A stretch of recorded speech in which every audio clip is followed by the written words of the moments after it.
everyone, welcome to Real Knowledge Club Summit. I'm super excited to host you guys, everyone. Today we have a truly a fascinating guest whose name is who's none other than Rohan Dhawan, who is the founder of Ubility and high ticket consultant.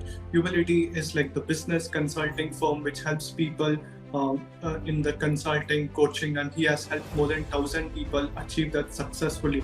His mission is to fix the problem, one of the biggest problems, how people can go globally and charge premium prices, right? And he believes talent should not have borders. That's what resonated with me the most, right? Coming from India, coming from different places, village, city, and town, how we can go there and charge, help people internationally, and how we can make impact. Let's understand the strategies, how he was able to grow, make seven figures, and how he's helping hundreds and thousands of people in creating the dent in the high ticket consulting in India, in the business landscape, right? His transparency, simplicity inspires us. Without any further delay, let's all welcome Rohan to Real Knowledge Club Summit.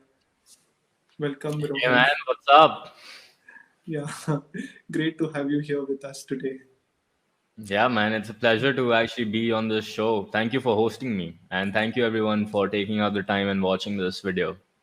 Yeah, thank you, Rohan, for accepting.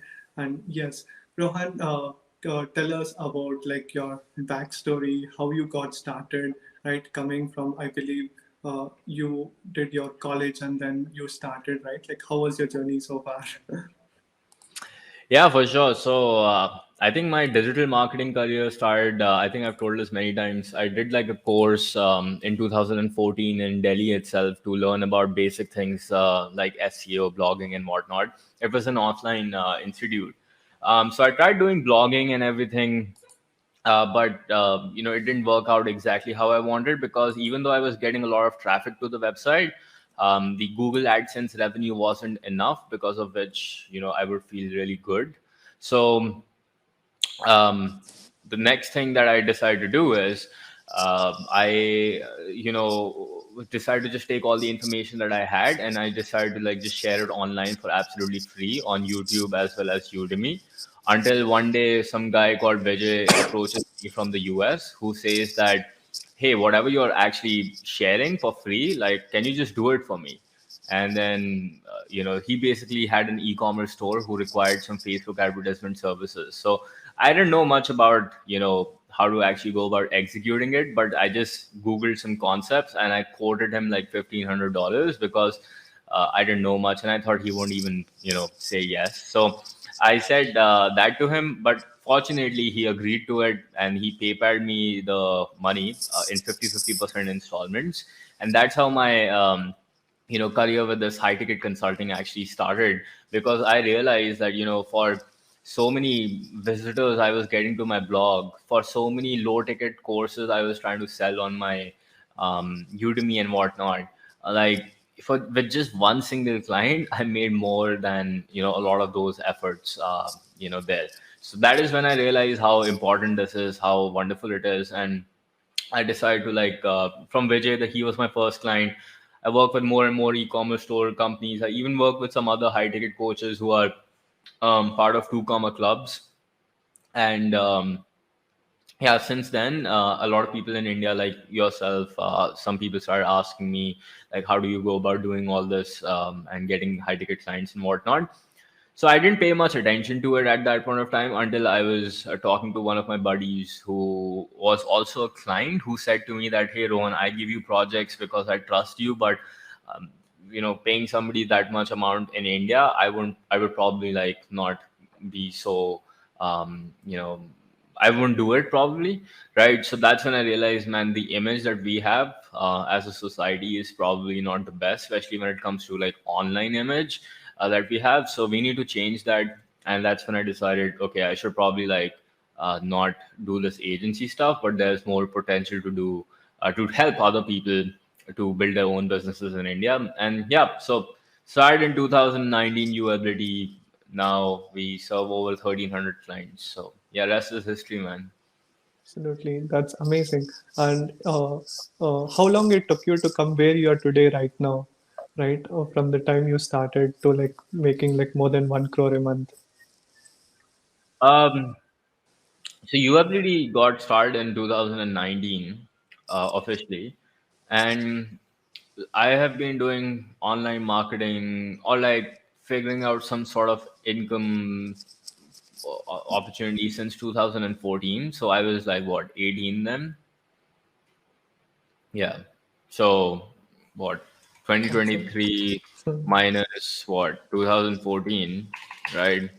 So 9 years, almost a decade. So like a lot of people say like, oh yeah, this is overnight success, or all that, and I'm like, no, you're just like counting the time that it took me to start usability, but you're forgetting about the time that it took me to actually start learning the skill, start implementing it, figuring out what works, what doesn't work, figuring out which mentor is the best, and all that stuff, and then leading or coming to this point.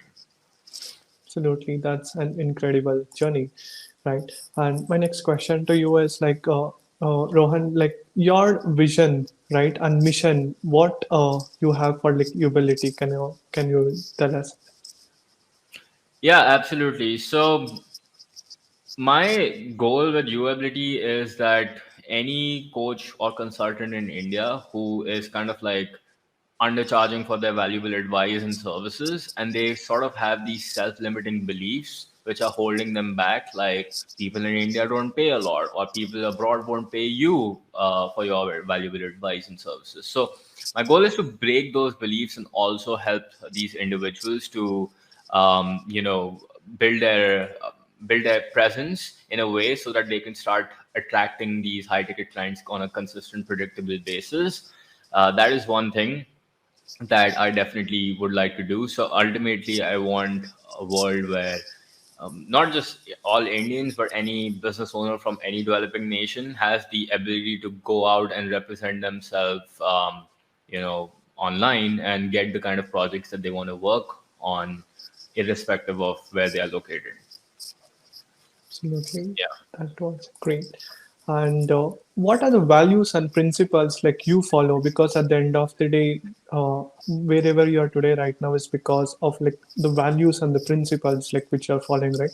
What are the most important things which brought you here today right now? Mm, Because not everybody reaches there, right? Like some people live somewhere in between, in middle. They're not consistent. yeah. I mean, this may sound like, when I was like, starting out, I used to watch like YouTube interviews and I used to like listen to success. In fact, till date, even like, when I listen to even people who are a lot bigger than me, they all used to say like those boring things, which I used to like listen to, and I'd be like, man, like they are not giving me something interesting. It's like, people. I used to hear people say like, you need to be consistent. You need to like just stick to one thing and do it for like 3 to 5 years, and then you'll probably have a chance. You need to work hard. You need to be disciplined. You need to have focus. You need to get rid of shiny object syndrome. So these are common advice that I used to hear, but then I used to be like, you know, this is a lie because these people are like hiding something from us, right? There's like some magical hidden Facebook ad tactic, or I used to think there's this magical funnel which they are not revealing, that they are running behind the scenes that only they know about, which is making them successful. But then over time, as I whatever little that I've done, I started to realize that it's not nothing. There's no tactic. There's no this hidden magical formula. It literally is what they are saying, which is that it requires you to just literally give up and sacrifice on a lot of things, which it's basically going against your natural impulse of like doing things which are pleasurable and doing things which require you to actually focus on a boring kind of thing and repeating that same activity like you know I think you're in Sam's community, so you would be able to Yes. relate to it. Do more calls, generate more calls, close more deals, right? So if you keep repeating the same actions on a regular basis, like there's no way you won't succeed. It's literally like if you go to the gym, right, and you literally start lifting every day, right? Let's say you want bigger legs, right? And you go to the gym and you start training your legs 3 times a week, right? It Hmm. doesn't matter who you are or what you do, right? In 3 to 6 months, you will see some visible difference in your legs, right?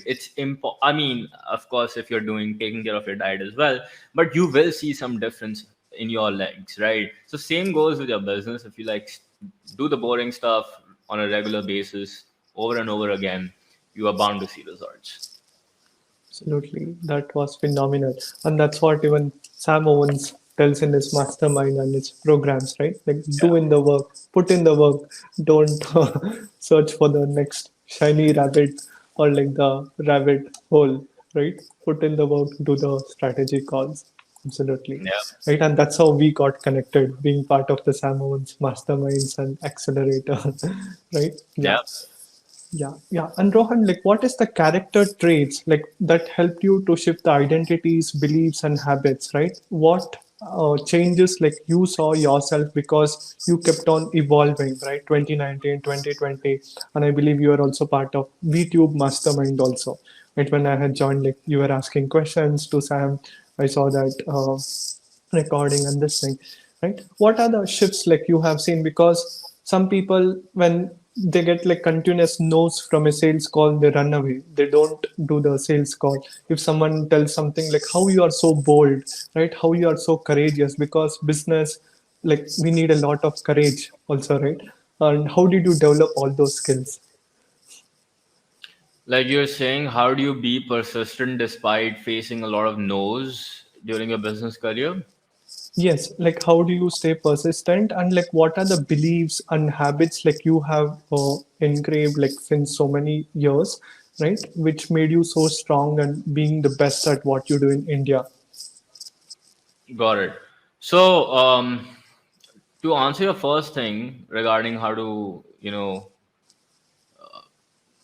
be persistent, see, in my opinion, like how you just mentioned that, if somebody says no to you on a sales call and you feel bad about it, that you don't want to do more sales calls and you want to probably give up, right?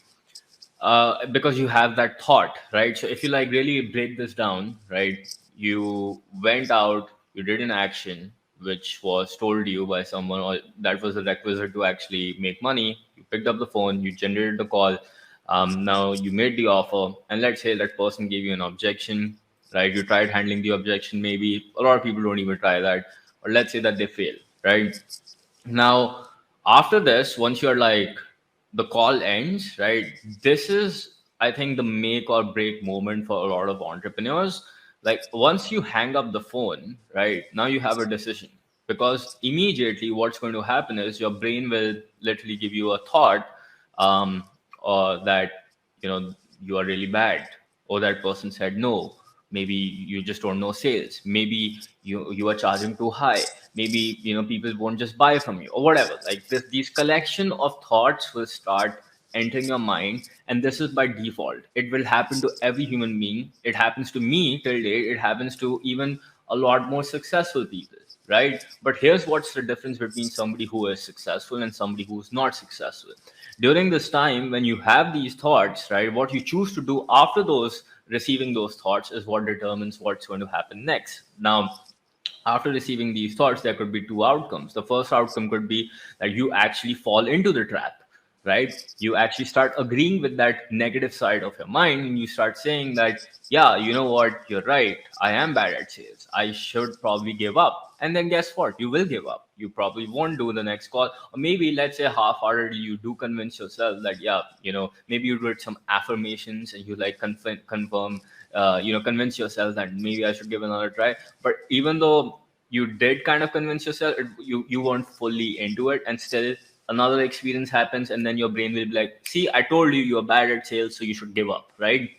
So you can choose to go either that particular path, or the alternative to this is that when you get these thoughts, you discipline your mind and say, actually, you don't even say anything, you just ignore it, right?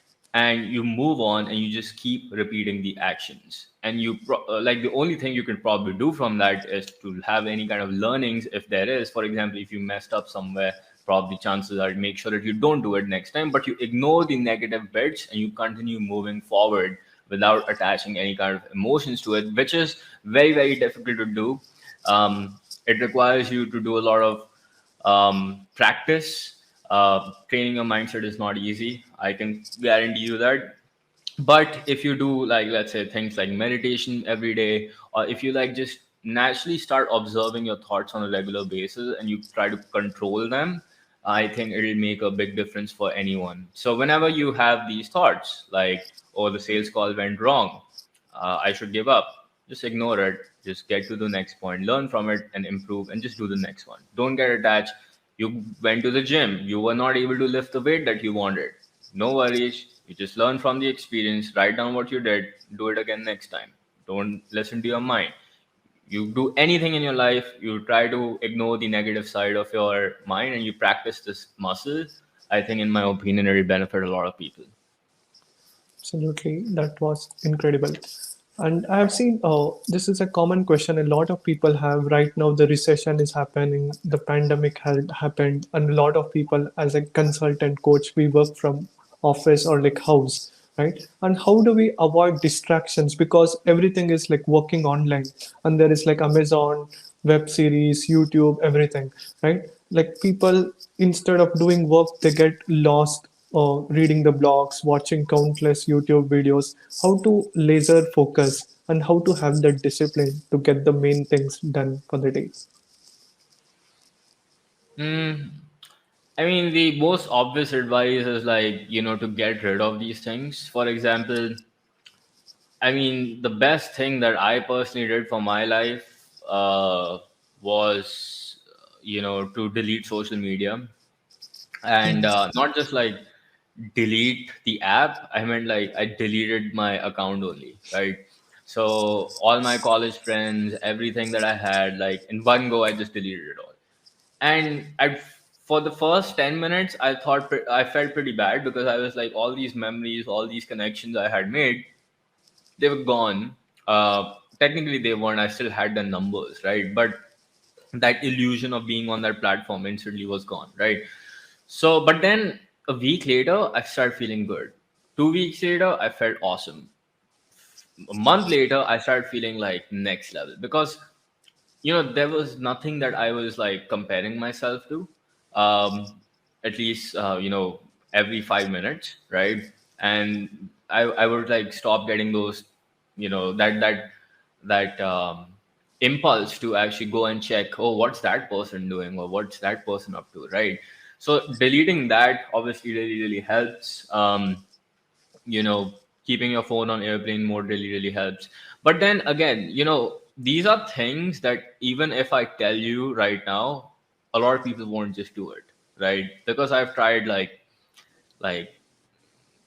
I've tried telling this to so many people. Sam has told so many people that like there's so many. Go to YouTube right now. Simon Sinek, everyone's telling you about concepts of dopamine and whatnot, right? But the fact is that not a lot of people will do it, and that is fine, because that is how human beings actually operate. But the real way you can actually develop the skill of focus, in my opinion, is you really need to fall in love with what you do. And this is like, not a lot of people will tell you, but this is true, right? For example, right now, if you ask me, Rohan, like, hey, what, you like, why are you focused? Why are you doing this thing? Because I actually enjoy doing it, right? So I would find more joy, let's say, making a VSL slide or something, than aimlessly scrolling on Instagram. So when you like really fall in love with something and you're like obsessed with it, which is why I recommend to a lot of people, like, keep trying out different kind of things until you don't like don't settle until you like find like, oh man, I feel like really joy in doing this. And even if I'm not getting paid for it, like I could sit all day, all night, like doing all this stuff, right? And that is when you will stop being distracted, in my opinion. Absolutely. That was a super awesome advice. for all the people who wants to go about and laser focus, right? And Rohan, like a lot of people want to start their online journey. They are making like $1,000, $2,000, but the goal is like to hit like $10,000 a month, right? That's a big goal for a lot of people in India, abroad, and everywhere as well, right? What will be your action plan if you were to tell someone the next 30 days if they have to hit this goal, right? What is like step one, two, three, four, five, like step by step advice which you want to tell? Yeah. So step one, again, pick a market. It's very important because if you try to go after everyone, there's already so much competition. Not everyone's going to give you attention. So why not differentiate yourself and have the upper advantage by picking a segment of the marketplace and make your job easier, right? So picking a market, again, it could be, it totally depends upon what you're good at. You could be good at, let's say, digital marketing. You can be good at relationship coaching. You could be good at fitness coaching, right? And then you could do it for a particular segment. For example, let's say, um, you know, mindset coaching for sales professionals to help them improve their conversion rate from 5 to 10%, right? That is like pretty good. So just pick a market, and if you can't think of any, the just like think about what have you really accomplished for yourself that you are like really proud of, something that a lot of people come to you and ask you advice for, right? That is usually like the thing that you should try to enter. And now a lot of digital marketers, the mistake that they do is, and I did this myself. Um, Back when I started out my agency, I did not like have any like actual experience, regarding how things work, how exactly a business runs and whatnot, right? So I did have like a lot of agency clients, but then I didn't like really understand the business completely until I decided to get like a job, right? So I worked at an organization as a chief marketing officer, really understanding how business works, what all requires, what all things are required for a high ticket coaching business to actually run smoothly. And I think if I didn't experience that and I didn't understand the industry till like the depth of it, I wouldn't have been able to do what I'm doing today. And that's why I recommend, like, you look at common patterns. You look at Alex Hormozy. He knew gyms inside out. Why? Because he was a gym owner himself, right? You look at Russell Brunson, right? Why do you think his software is so amazing? Because he himself faced that issue of being able to build those complicated funnels. That's why he built a solution which is easy to use for anyone, right? You look at any individual who is successful, they have like a lot of in-depth insights regarding their industry. That is why I recommend to a lot of like people, go get some experience if you don't have any, and if you do have experience, build something around that. Don't just pick a niche because you read on Google that this is the hottest niche right now. Like, so one day, like not too long ago, somebody was like, Rohan, can I pick AI as my niche? And I was like, do you know even like anything about AI? And they're like, no. So I'm like, definitely not, right? So there, that is there. So that's first step. Pick a market and make sure that you like really get good, so get some experience on it. The second thing would be, if you have gotten experience already, charge high ticket for it. I mean, why else would you want to sell low? Because if you charge high ticket, you'll get more serious people. They'll be more committed. You'll be able to acquire customers at a cheaper cost than your competitors. You can spend more money on ads. It's just like has all the benefits, right? So doing that, start with a price point. If you're doing US, start with at least $3,000 in today's time. And if you're doing India, at least 30, 50,000 minimum rupees you should be charging um, for your advice and services. And if you can't charge that much, then you're not solving a painful enough problem, and you should probably revisit the concept of picking the market again. Um, the third step would be figure out acquisition channel. So for us, Facebook ads really works really well. Um, you, I got started by sending emails to people, cold emails. That also works pretty well, and it's free as well, by the way. So anyone can do that.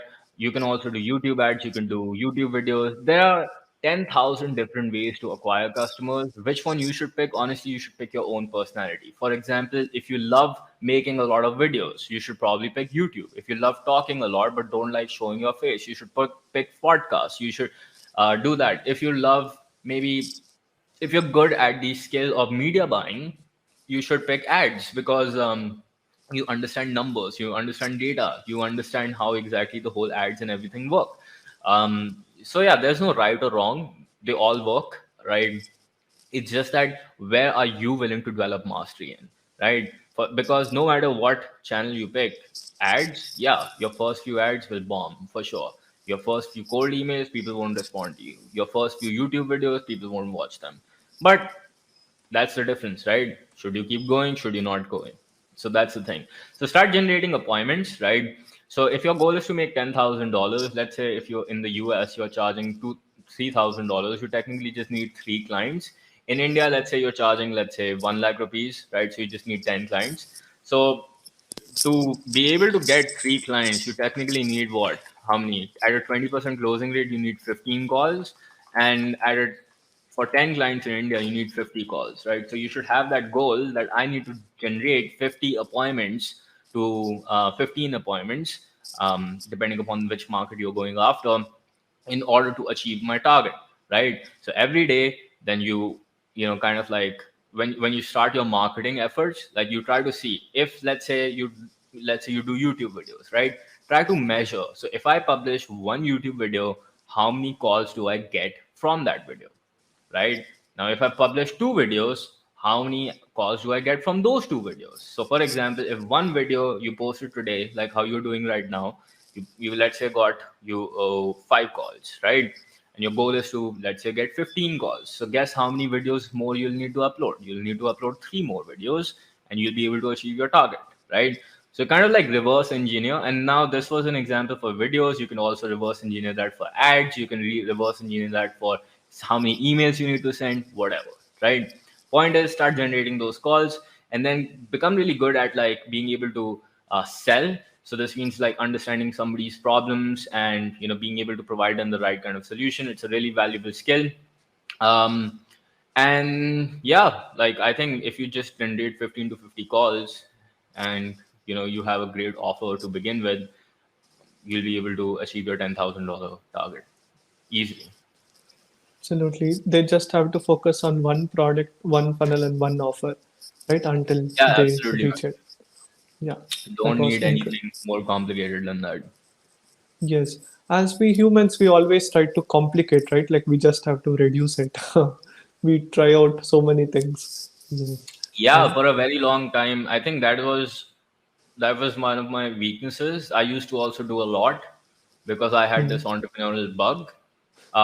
Until like as I said, I also started like really practicing this muscle, especially after you hear the biggest industry giants like Russell Brunson, Alex Hormozy, Sam, Alex Becker, all of these people telling you that you know this is what you need to do. Just focus on few things, mm, right? And just like not get distracted. So I'm like, if all successful people are saying this, there must be some logic behind it, right? And I applied that and it worked.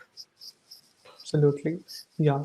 And Rohan, the next question is like high ticket versus low ticket because you have seen both the ends of the spectrum, right? Like first you were selling like Udemy courses. I believe like you have more than 80,000 students from more than 50 different countries, like where you used to sell a course for $10. And then right now you are selling courses which is high ticket, like 2 lakhs rupees, and like masterminds, 8 lakh rupees. And you have also seen in Western countries also like Sam Owens, his minimum program itself is like $2,000 accelerator that goes on until like quantum 36,000, BTO $11,000. Now, what do you see? Because a lot of people tell low ticket also is good, high ticket also is good, right? What's your view? Because you have seen both the ends. Yeah. See, in my opinion, both items work, right? It just depends upon who's your target market and what is your goal, right? So, for example, if your target market is business owners, right? Let's say solar panel companies, solar installation companies, right? They install panels, and let's say you're targeting Delhi, right? Now, let's say I'm just giving you rough examples. Let's say that there are 10 solar panel installation companies in Delhi. Okay. Hmm. And your goal is to, let's say, make $10,000 a month, right? Now, if you go out and you try to sell these individuals, let's say, 1,000 rupee program, right? Number one, would they really find value in it? Probably not, right? And number two, would you be able to achieve your goal of $10,000 by charging 1,000 rupees to those 10 people? Probably not, right? So that is that. But on the other hand, let's say your market is, like what Sam does, right? Like teaching beginners how to actually, let's say, start some sort of business, right? It's like a very open B2C kind of market, make money online scheme. Like Andrew Tate, I don't know if you're familiar Yes. with him, like how he's doing on YouTube, right? So it's a very Right. Yeah. broad market, like for anyone who wants to make money. And guess how many people want to make money? Everyone wants to make money, right? So that kind Yes. of broad market, you can still get away by selling a lot of low ticket items, right? At at a at masses, right? Because then there are a lot of people to actually buy that particular item as compared to the solar panel agencies. The other thing is, keep in mind, in order to be able to execute that, you need to have, you know your acquisition system sorted out, right?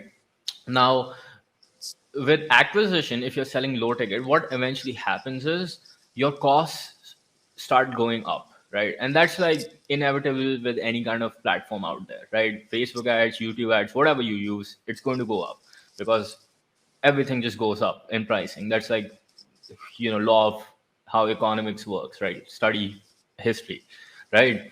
So if things are bound to rise, this means our acquisition cost is also supposed to rise, right? So eventually, what happens is the margin in order to acquire these clients at a profitable rate starts decreasing, and that is why a lot of these people, shut down. Like, what happened with Sam as well, for his front end accelerator. Right. So um, unless you can crack the code of being able to acquire these clients at a large scale without having that acquisition cost attached to it. So, the best way to do that is to do the annotate strategy, where you don't have to pay money to acquire clients. You have a huge following. Anytime you post something, you do something, you drop a link, people will buy because, like for millions and millions of impressions, you are not paying so much money, and these platforms are like, getting you views for absolutely free. So for that individual, low ticket definitely makes sense. But the problem with all this is developing that level of following can take a lot of time, and a lot of efforts, right? I'm not saying it's impossible. I think everything is possible. I'm just saying in terms of time, it's a lot. So before, or rather than like doing that, I would prefer the other route, which is without having that much following, why not work with less people, make more money, and eventually, focus on that. The other thing, or the caveat that I would like to point out, is a lot of people who buy these low ticket items usually, the product or the course or whatever you sell to them. See, with the low ticket price, what's like the maximum that you can do? It'll be like a, let's say, a video course or whatever. And as a business owner, you can't even put more, or you can't even make that thing very valuable because, you have your own fixed costs. You can't like, you know pour everything into it, right? So that is why when these people buy these low ticket programs, since your product won't be like outstanding, they'll probably not have the best experience possible with it. And as a result, and also since a lot of people who buy low ticket programs don't have like a lot of, disposable cash, they won't even buy or upsell, which means, or they won't even retain from you, which is why you have to keep on doing marketing again and again and again, to keep getting these people again and again, until you can figure out that Andrew Tate model, who kind of created like an MLM scheme where, if you Yes. buy his course, then, the way you make money is by selling more of his course but to other people, which kind of is like a MLM whole thing, which is a scheme that I personally don't want to get into, right? So considering all these reasons and logics, I decided to pick work with less people, charge more, and build great businesses. Absolutely. That's incredible. Keeping things simple, just focusing on few and then scale it up to the next level.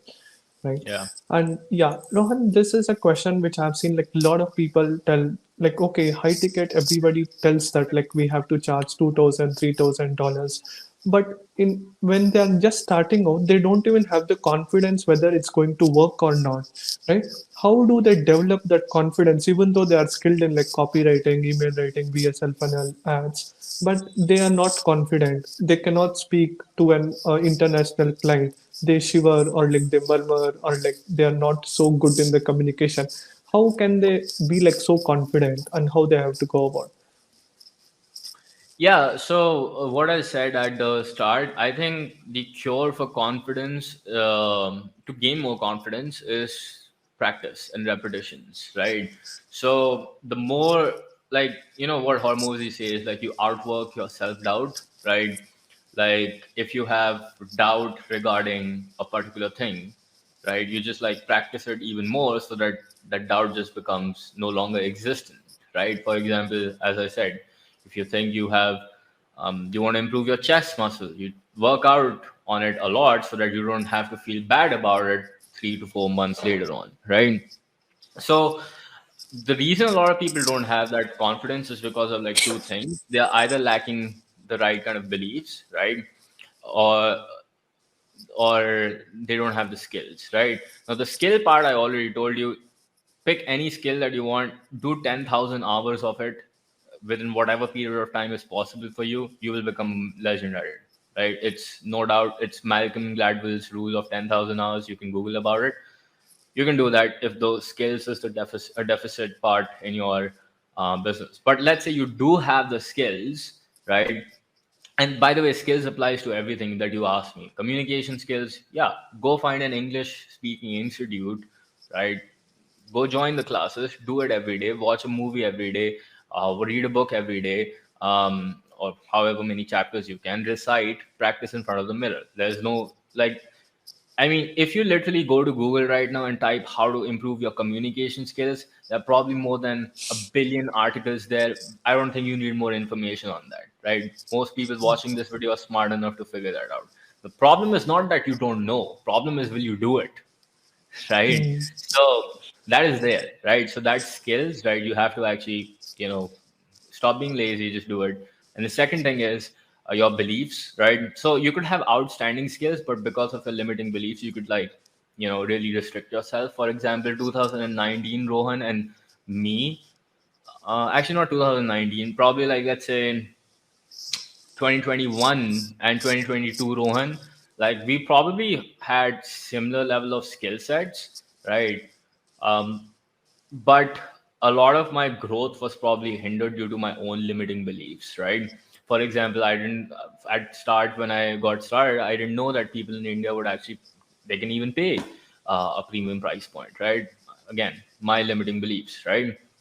And then back when I was starting out, like when I tried doing like blogging and all that stuff, the reason why I stopped myself from actually being able to charge these high ticket price, because I thought, hey, why would these people abroad sitting in, let's say, I don't know, Ohio or something, pay such a big amount to somebody in Delhi who's 18 years old?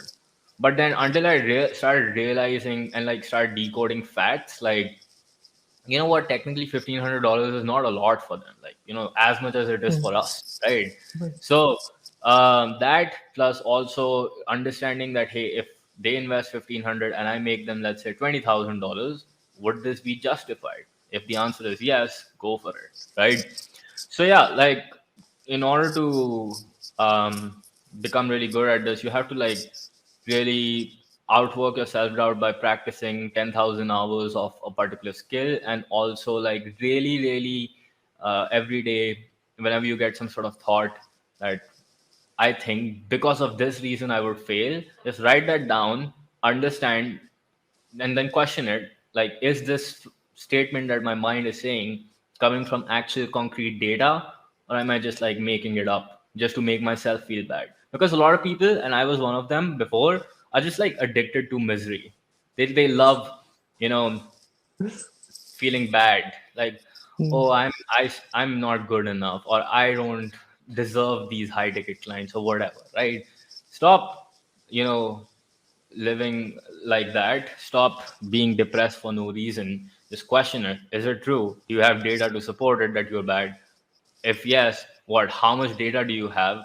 Like some people are like, "Oh, Rohan, but I sent out 2 emails and I'm not rich yet." Yeah, sure, no shit. So you have to like really question those thoughts that you're getting, and that will like really allow you to level up. Absolutely. That was incredible. It's all like practice, practice, and become best at hone your craft, right? Absolutely. Yeah.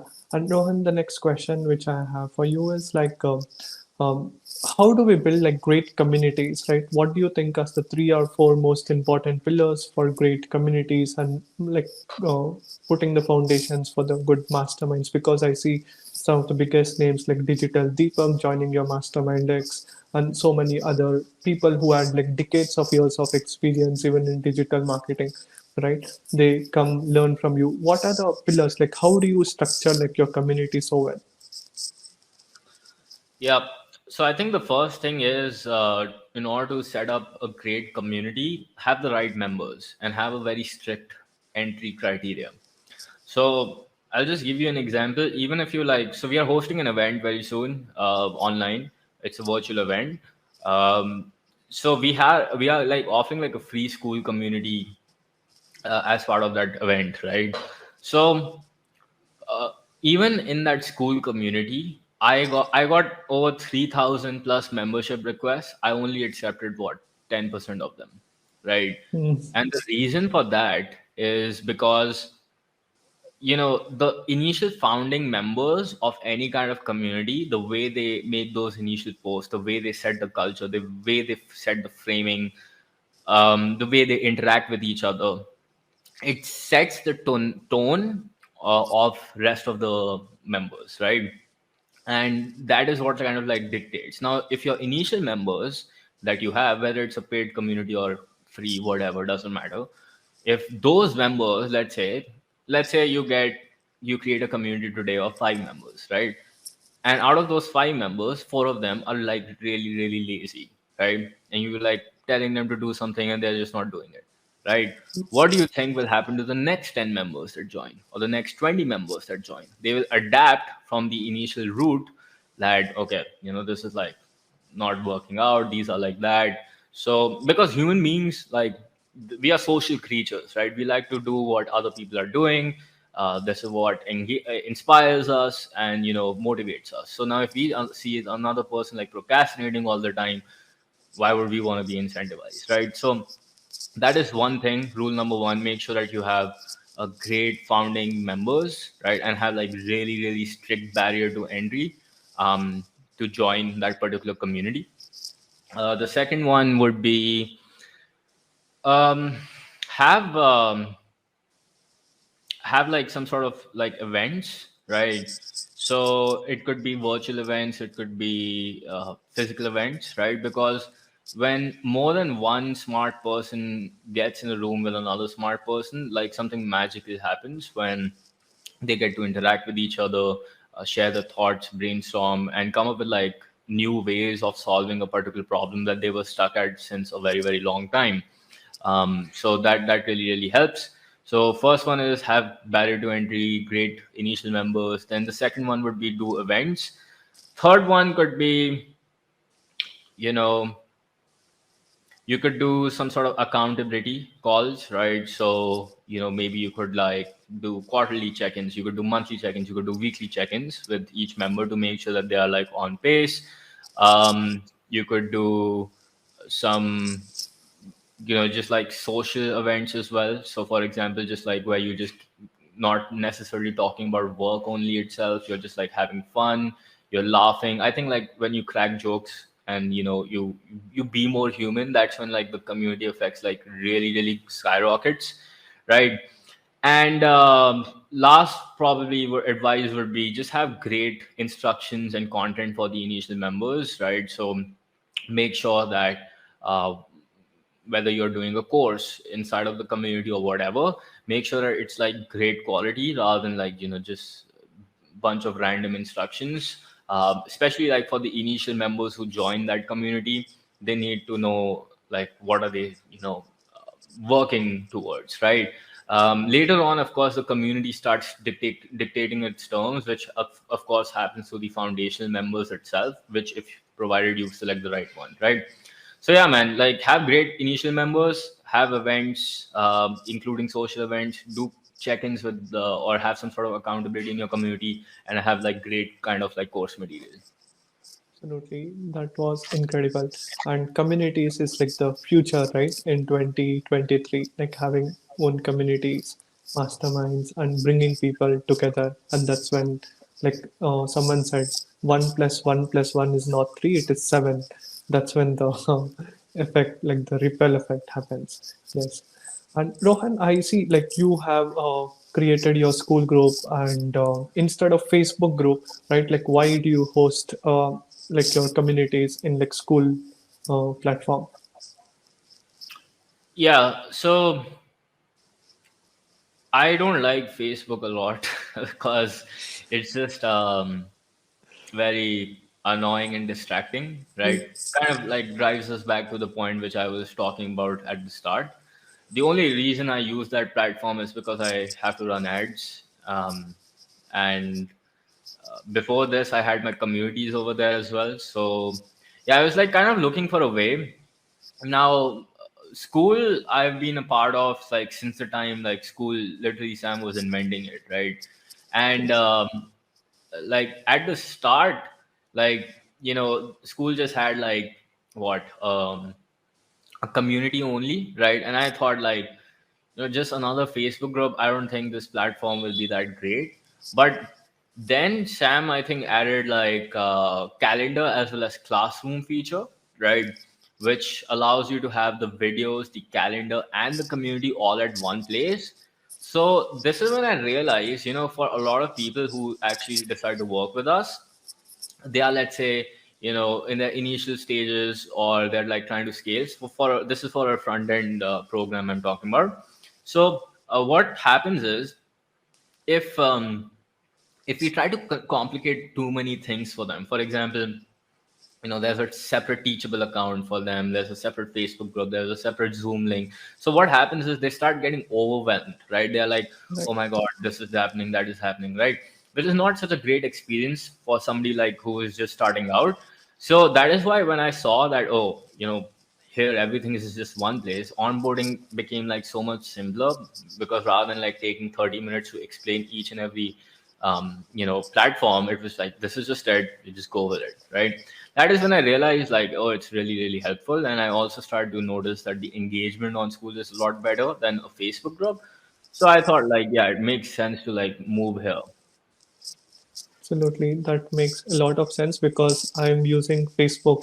I had Facebook groups, 7, 8 groups in Facebook, and right now also I've shifted from last month November. Like we had more than 150 members in the school group, and the engagement ratio is like 10 times higher, and people are Yeah, like more serious, right? People who are not serious, they haven't even joined the school yeah, group because it's a new platform, right? And yeah. they're like, should I join, should I not join, right? Absolutely.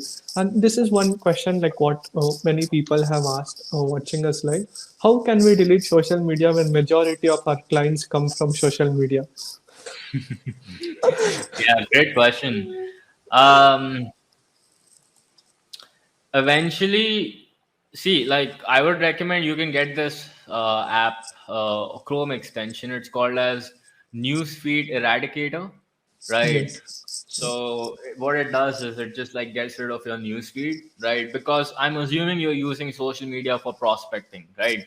So prospecting requires you to use Messenger, not Facebook, right? So you just open messenger.com or just the inbox tab, right? And just communicate with the clients using that, rather than, being on the news feed, because the issue happens on the news feed, because that's when you're mindlessly scrolling and like comparing yourself, not when you're like actively prospecting, right? So that is one thing. In future, I would recommend to these individuals, perhaps you can consider building setter teams. So this basically means hiring and employing other people on your behalf to do prospecting from their Facebook profile, who will represent your company. This is what we do, at least. Absolutely, like the horizontal scaling and the vertical scaling. One is through ads, and one is like putting more VS. But Yeah. humans, it is very tough to train humans and retain them and get the work done, right? Like, I think anything is tough, man. But I think I used to like 6 months ago, probably if you would have said, I would have like agreed to your statement. But now it all comes back to the root, right? It's because like I used to think the same way, and I used to be like, oh, why do I have to do all this stuff? But then in order to go from where I am to where I want to go, the next step that is required for me is to be a great manager and a leader, right? Which requires me to lead a team. Now, for a very long time, I also kept saying like these beliefs, like how I spotted your belief, by the way, that, oh yeah, being a leader and managing people and all that is tough. Yeah, it is tough because we have no experience doing it, right? Because as internet marketers, you and I spend a lot of our time obsessing about funnels, Facebook ads, communities and all that stuff. But the actual skill which makes a business, or one of the primary skills, which is leading people, because a business is an entity of bunch of people. So until we don't master these skills, um, we will continue to have these limiting beliefs, and then as a result, we will never be able to scale. absolutely, that was incredible. And what is the number one profitable funnel? Like, how do we choose? Like, what is the best client acquisition system in 2023? If you're doing high ticket, then call funnel or the VSL, whatever you want to call it, is the best, in my opinion, because it's pretty straightforward, simple to create, not very technical, not very complicated, and gets the job done, which exactly what you want, um, which is more calls, right? And qualified calls at at a level where you can like easily duplicate it, right? For example, if today, let's say I need to go from, just to give you an example, 10 applications a day to 20 applications a day, I can double the ad budget. Of course, not it won't be linear returns all the times, but then over time I could like duplicate the results faster with a VSL. Absolutely. Like, it becomes more simple once we have the system. Like, we can just scale it with the ads or like scale it with the traffic, right? Yeah, that Yeah, was there's like a free video on my YouTube where I'm explaining more about how to create a VSL. So if anyone wants, you can check that out. awesome. And what's the marketing and business plan for your company and what you're doing for 2023? Like, how do you get the clients and where you'll be focusing mostly on? So VSL is of course our still primary mechanism to get the clients, but something different that we are trying out this time is on 16 January we are actually doing a 5-day event, which will basically consist of 4 videos that we'll be premiering live on our YouTube channel, where literally we'll show people from start to finish how to get to 1 CR in 2023. Um, and then on the 5th day there'll be a live event where I'll be putting and summarizing everything together. So that is something new that we are doing, and that is only because we are launching our new product Blue 2.0. But after that, we'll get back to the basics, man. Just the VSL, simple call funnel, scale that with more reps. um, it's way too profitable for us to try out even something else. Like, it doesn't even make sense. Absolutely. That was amazing. And Rohan, like somebody who has already been an expert, they have like 50 clients, 100 clients, and they're already making like $10,000. Now, how they can scale to $100,000 or like 1 crore? What is the blueprint? How they have to go about with that? um I think, if you are at 10 grand a month, you either got there using a systematic channel, which allows you to get leads on a consistent basis, like let's say ads, where if you duplicate, you can actually scale more, or you just got there using random strategies and using organic, right? Now, if you got there using organic and it's all random, my suggestion would be just build a scalable acquisition channel, like let's say ads, set up a call funnel, start generating calls, and you would have more of that.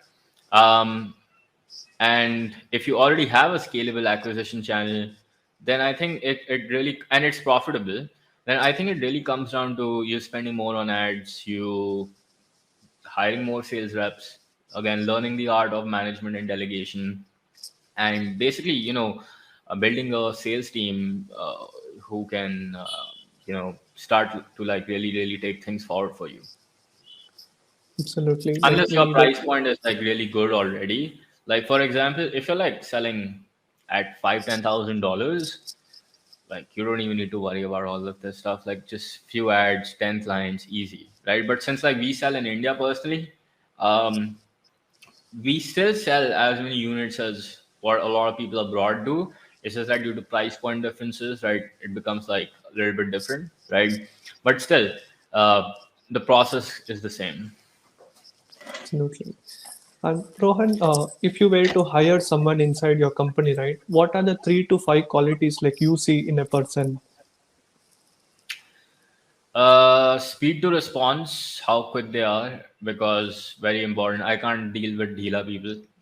It slows us down, especially startups are in dog years, right? So, need speed to response. Number two, their communication skills, right? If they cannot articulate what they are feeling, and they are not able to converse with somebody, get their point across, then of course, how would they be able to do a lot of things that we do, because our business is a lot of client facing, so we are talking to people all day, and if you can't do that, then of course, how are you going to do anything, right? And then the third thing would be basic things like, are they a culture fit? Now culture could be dependent upon various companies to companies, right? For us, like it's like we love and respect humor. We love that the person, like, likes to chill a little. They can, connect with a lingo, um, interest in similar kind of shows and whatnot. So those are like three top things, and then the fourth one would obviously be their experience, and that have they actually done what they are saying that they can. Absolutely, that was incredible. And how do we retain like high paying customers, because you're doing since so many years and you have literally nailed it, right? Like getting a client is one thing and retaining them is another thing, right? It's a different ball game. Like what we have to do if we have to retain that clients year on year, like a subscription, like a mastermind or like done for you service. Yeah, so it again comes down to a few things, but before I get into that, again, your advice or service should be getting them the outcome that was promised. If you're not, if that's not happening, then of course, like, all these tactics which I'll tell you right now are cannot replace a bad product. So you need to have a good product firstly. That's one. The tactics include do regular check-ins with clients, right? You should be interacting with them on a regular basis, if possible, at one-on-ones. Um, this is where our edge actually happens in the world where all our competitors are just like selling online courses. Like at scale, we are able to provide that level of in-depth support to our clients. Um, and That's one. The second one could be track their attendance, right? It's really, really helpful. How many times are they attending your coaching calls? How many of them, how many times are they, interacting with you? How many times are they not interacting with you? Because what you would notice is when people stop attending, right, there's usually like a pattern that you would see. Like some people, first month, they would attend like 10 sessions, for example. Second month, 5 sessions. Then third month, 2 sessions. So if you see this like downwards kind of like pattern, I would like try to observe what exactly is happening, try to get more in touch with that client, push them up towards like making sure that they are attending more, etc. So check-ins, tracking attendance. You could also integrate more things like sending handwritten cards, Diwali gifts, and all that stuff, which is helpful. And then you could also do virtual events, which I talked about, like some sort of gathering. If you have a like a back-end mastermind where you don't have a lot of people, like let's say less than 100, you can even do a physical event, right? If you have more than 100 people, you can do virtual events, right? When people interact with each other, they are like eating food together, they are talking, interacting. It really builds another kind of bond, which allows retention to go at a next level. And then the last thing would be, man, to have like exit interviews or ascension calls, right? This means like at the end of the journey of the client, make sure that you're reviewing everything, make sure that they have done what they came to you for, and then eventually you do like a very leadership based conversation where you ascend them for renewal, upsell, or downsell, or whatever you have. Absolutely. That was super incredible. Right, Rohan, are you ready for the rapid round where I'll ask you quick questions, like one line answers? Yeah. Yeah, man, let's go. Well, yeah, awesome. What are the top three or like five books like you recommend everyone to read if they want to upscale, become best at what they do in 2023? Is it only related to our industry or just like any book? Like business point of view, marketing, finance, like the best books which changed your life completely. Uh, Principles by Ray Dalio, very important. $100 million Offers by Alex Yeah, Hormozy, really, really helpful. principles. Hmm. Oh, you have that? Yeah, Yeah, nice. What else one do of I my have? favorite books. Lean Startup. I loved reading that. Eric Ries, great book. Um, Spin Selling, if you want to like learn sales, right? I would Hmm. highly recommend that. If you want to like just get good at marketing in general, reading every kind of book by Russell Brunson, in my opinion, is definitely you should do that. Like if you're an internet marketer, like what are you even waiting for, right? Um, can't think of Good to Great and all those things are fine, but honestly, I won't recommend all of those things to you because to a lot of people who are watching this, probably you won't be able to Yes, resonate with those books right now. Like they'll be good genuinely, yes. advice, right? But Yeah, I love reading advice that is most relevant to my current, existence, right? So yeah, I think like start off with those books. In my opinion, for most people, it'll be like a great head start. absolutely. That was incredible. And what is that one thing like you believe is to be true that nobody else believes that? Well, I think that Indians can pay a high ticket, which allowed me to do this business. Hmm. Absolutely. That's amazing. That's what like you are doing it and you have nailed it, right? And what will be the advice to the young entrepreneurs who are in their 20s if they want to grow and get to the life what they want? Work hard every day. Out like learn different skills. Pick one, master it. Write down all your beliefs. Whenever you get a thought, just take a diary, write it down, question it, ask if it's true. Do you have any data to support it? If you don't, just ignore it. And finally, this is one thing that I made a big mistake. I wish I would have done this early on, and I would have probably been worth a lot more today, which was to find mentors early and invest in them. Like back when I was starting out, I used to think, hey, what is this person teaching? I could easily go to BitTorrent and get this thing, or like I have a free YouTube video and all. Like people have like these wrong mindset, and a lot of people. I used to think like, I can also do this stuff. I just need to funnel hack that person. I'll just see his webinar and then I'll know. But the thing is, like, just getting the high level 10% overview won't do anything for you, because a lot of it comes down to like the mentor actually conversing with you and actually telling you this is specifically where you're going wrong, right? And I would pay any kind of money to save me time on that. And I wish I would have done that earlier, but still I got started with investing in a lot of coaches and consultants when I was like 21, because that's when I had like little money.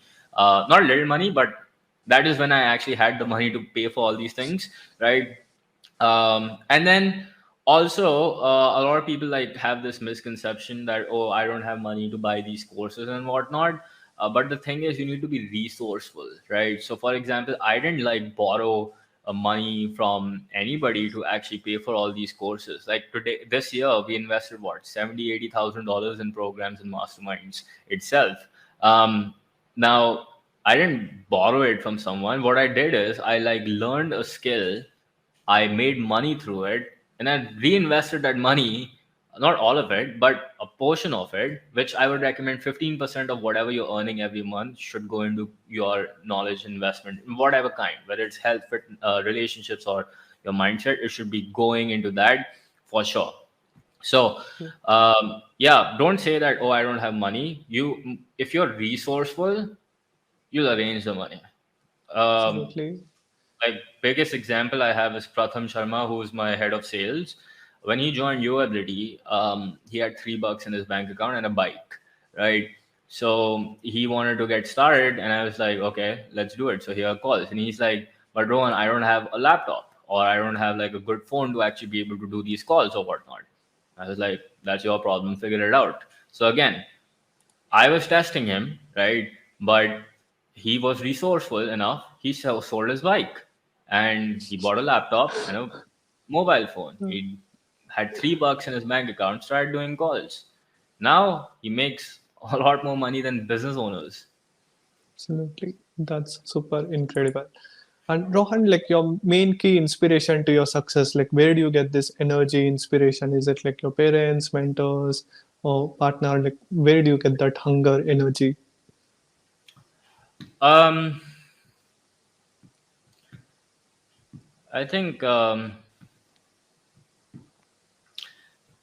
so from like the start when I was a kid, probably it was mainly I wanted to prove to my peers that I am so-called better off of them. I think that's how like you know every success story starts, in my opinion. Like anyone wants a body. Oh, I want to impress that girl and prove everyone wrong. Everyone wants to make money. Oh, I want to make money so I can rub off of the kids who used to call me names. So that was like my original intention, that yeah, I wanted to be above them, and the only way I thought which was logically possible in the society was that hey, if I could get a higher social status than them, then of course I'll be superior, and kind of in my own artificial world I have won the race, which was a false sense of belief which actually did not serve me anything at all, because the fact is I did achieve whatever I wanted, and I did become better than 99.5% of the people who were there. But the fact is nobody cares. They don't care, I don't care. We are just working in our own world, right? So yeah, a lot of people have this illusion of success that one day you'll have it, and then you'll like everyone will just like look up to you and be like, oh shit, and then you'll be like, haha, I made it. But all that is yes. um, just don't believe in any of that. Just that was my motivation before. Now my motivation is just like evolution. Like, what else am I supposed to do? um, I have limited amount of time on this earth, might as well use it to actually evolve more people, make a difference, and do what I love. Otherwise, what is the alternative? I don't want to do anything else. Absolutely. Do you have any role models or like mentors, if you were to name one or two or three people whom you look up to and follow up to? My parents, of course. Hmm. Of course, a lot of names that I already mentioned on the show: Alex Hormozzi, Becker, Sam Evans, great people. Amazing. Um, Simon Sinek, all these people. Like, you have a lot to learn from these individuals because they can, of course, teach you a lot. In fact, like, see, honestly, I like to like learn from a lot of people through osmosis. It's not necessary just because somebody is more successful or whatever. You can just learn from them. I learn from a lot of people. I'm learning right now from you, like how you're using the software to host this interview, how you are conversing with me, how you're asking me these questions, how you're posting this in your group, how you're actually showing the video. So, how you got an interview with a billionaire, right? All these things are great things to learn from you. So, in my opinion, like people who are very close-minded are the ones who like pick just like some people, right? I think what you should do is you should be open towards receiving information and then filter it out, that would this add value to me, and if yes, I can learn from that person too. Absolutely. That was super incredible. And the last most important question is like, does a life partner play an important role in your business, in your career? What's your take on that? Um, I don't know. Maybe like it could be supportive. They could be supportive. I mean, the last relationship I was in, um, it could. because of my business and location and everything, it couldn't work out. Where I did sacrifice a relationship over the work, which was, I don't know, a lot of people will do that or not. But that's just me. Don't take relationship advice from me at all, by the way. Um, but yeah, I think maybe it definitely matters, especially if that person is supportive. Like I read somewhere that a relationship needs to be like symbiotic in nature, which means the other person is supplementing towards your goals and roles, right? And your Hmm. vision and your mission. For example, if somebody is like, let's say you're working for a launch or for a webinar, and like your partner is like they know that this is a very important time and you've set the expectations correctly, but they are always like complaining and like they're doing that, then this means that the relationship is not symbiotic in relation, because they technically want to pull you down rather than pulling you up and supplementing your growth. Now of course this doesn't mean that you don't actually take out time for them at all. It just means that you need to have balance, and each person needs to be supportive of each person's goal. And they need to be sort of adding some sort of skill or some sort of value to that other person's life so that they can actually accomplish their goal, because that is what's going to give them true happiness. But if the other partner is like really being a leech and like just taking, right? It could be either the male or the female or whatever kind of relationship gender it is, right? um the problem what's going to happen is like it's just not going to be a very healthy relationship, because the other person, even though they might be in a relationship, they would kind of feel caged, because that other person is not allowing them to flourish to the best of their capabilities, right? Absolutely. That was super, super incredible, Rohan. Thank you so much for telling us like your super valuable advice, everything. And I see like you are also doing a challenge also where you talk about recession proof and pandemic proof, right? What do you think are the skills all the people should watch and learn? Because like the pandemic on the recession, like Amazon has fired thousands of employees. Tesla, like Elon Musk fired like the CEO of the company, right? When a CEO of company is not safe, what about like the rest? Right? What do you think are the skills people have to learn and get control of their life, right? Like the most importantly right now, like the top 3 or 5 high income skills they have to develop. Yeah, I think like starting a high ticket mentorship business is the right kind of thing to do, because you cannot be dependent upon just one source of income in today's time. For example, if you have a job, what if you lose that job, right?